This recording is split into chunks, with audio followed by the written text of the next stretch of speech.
Termasuk larangan-larangan makan udang kayak makan apa kayak macam-macam itu. Ini buktinya yang suka makan udang. Tapi sekarang udah berapa tahun saya peringatkan terus Mas. nggak makan ya. Tuh. Saya tahu dilarang masih dimakan tetap biayain kadang. Tapi udah lama udah habis berapa tahun nggak makan udang. Memang agak sulit Pak. Seringkali di gereja-gereja yang Yahudi pun tidak bisa ikuti aturan makan.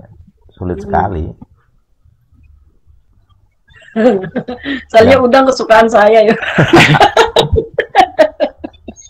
Nggak bisa nolak dia. Oh, di pesta-pesta kan, wah udang besar-besar.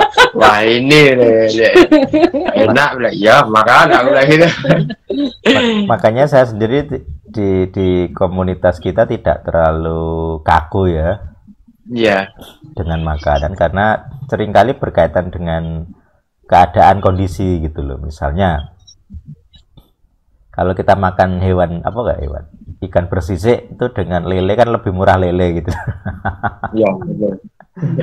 Jadi kalau dilarang lele berarti kan orang harus makan dengan nilai biaya yang tinggi misalnya, itu kan jadi masalah. Iya. Jadi agama itu seharusnya tidak berdasarkan kekayaan kalau menurut saya gitu ya. Jadi kalau kesalehan hanya bisa dinikmati orang kaya itu kan kayak sebelah. Kalau ke Holy Land harus bayar mahal kan supaya masuk surga. Iya. Kita kan tidak ada seperti itu. Makanya di dalam pergumulan orang Kristen sendiri di Kisah 15 itu kan mereka banyak sekali mereduksi aturan-aturan gitu. Terutama tradisi rabbinik itu mereka tidak menganggap tidak perlu gitu. Terutama non Yahudi ya. Kalau Yahudi mereka masih menganggap perlu, tapi untuk non Yahudi tidak usah terlalu ketat lah gitu. Jadi itu pergumulan yang dialami orang-orang Kristen awal gitu ya. Jadi sekarang ya kita ya bisa memilih gitu ya. Aku lihat ada beberapa teman yang sangat kaku dengan makanan gitu ya. Bahkan aku pernah punya teman Chinese tapi anti makan babi, bayangkan. Chinese anti makan babi. Dan dia termasuk anti Paulus.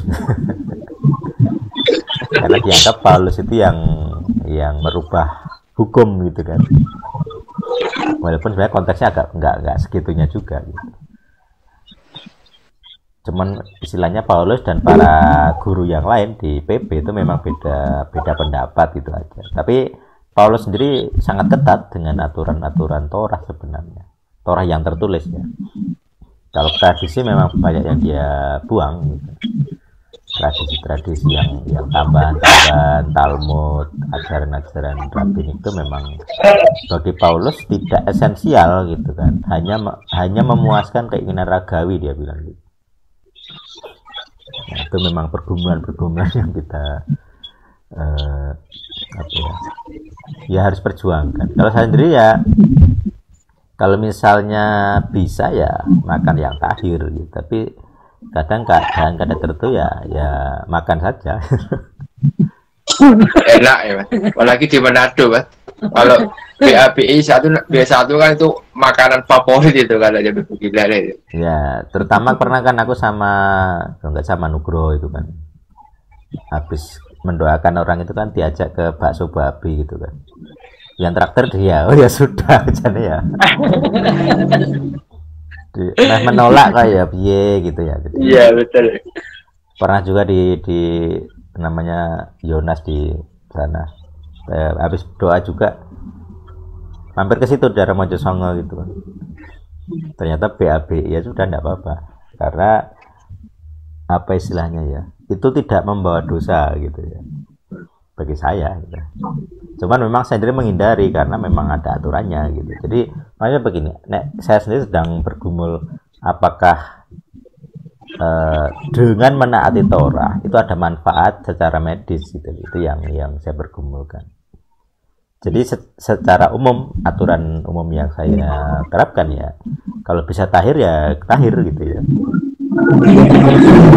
Tapi dalam kondisi yang seperti tadi gitu kan, di luar wewenang saya gitu, ya sudah nggak apa-apa. Karena ini juga nanti jadi salah satu roadmap mungkin rata rahasia gitu ya. Sekarang jadi nggak rahasia. Intinya adalah bagaimana kita diberkati secara jasmani lah intinya, berkaitan dengan kesehatan. Salah satu caranya ya hidup dengan cara makan tahir gitu ya. Walaupun hari kadang juga sulit, misalnya kayak ayam gitu. Kulit kan harusnya nggak dimakan. Iya. Padahal itu paling enak ya Mas kulit. Ya namanya lemak Pak. Kulit itu kan lemak. Iya. Jadi kulit itu kan ada lapisan lemaknya. Jadi temanku dokter ada yang gitu. Jadi kalau kulit nggak dia makan. Dan di kitab Torah juga ada aturan larangan makan lemak. Itu kan maksudku dari sisi Alkitab ada, dari sisi medis ya gitu memang setuju bahwa lemak itu ya tidak baik dimakan gitu. Karena tubuh kita sudah produksi lemak. Jadi makan lemak kan untuk kenikmatan saja sebenarnya. Ya kayak kita makan kaldu lah. Ada namanya kuah kaldu itu kan kilang-kilang ada minyaknya kan, itu yang minyaknya kilang-kilang.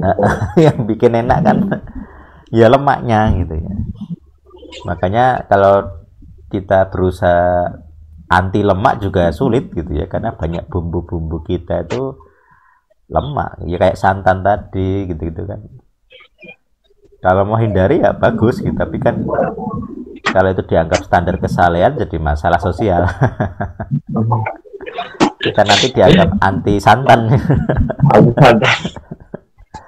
Anti santan, anti gajih, padahal kayak sate-sate gitu kan kalau ada gajihnya kan dibakar lebih enak gitu. Ya kayak Hafni Pinehas itu, mereka hanya makan daging yang belum dibakar lemaknya karena enak gitu.